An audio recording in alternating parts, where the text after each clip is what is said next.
বাজেটের মধ্য দিয়েই প্রকাশ পাবে কিভাবে নতুন বাংলাদেশ গড়তে চলেছে বিএনপি সরকার, এমন মন্তব্য করেছেন স্থানীয় সরকার মন্ত্রী ও বিএনপির মহাসচিব মির্জা ফখরুল ইসলাম আলমগীর।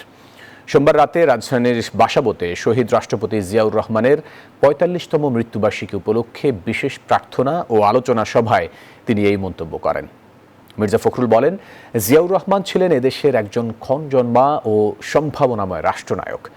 সব ধর্মের মানুষকে সাথে নিয়ে তিনি একটি বৈষম্যহীন রংধনু রাষ্ট্র গড়তে চেয়েছিলেন।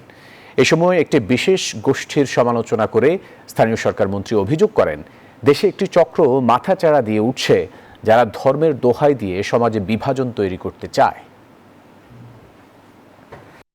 বাজেটের মধ্যে দিয়ে আমরা দেখব যে একটা নতুন বাংলাদেশকে গড়ে তুলবার জন্য নতুন ভাবে পদক্ষেপ নেওয়া হচ্ছে। একটা গোষ্ঠী মাথাচাড়া দিয়ে উঠছে, এ ব্যাপারে আমাদেরকে সকলকে সচেতন থাকতে হবে। তারা ধর্মের নাম করে তারা বিভাজন সৃষ্টি করতে চায়।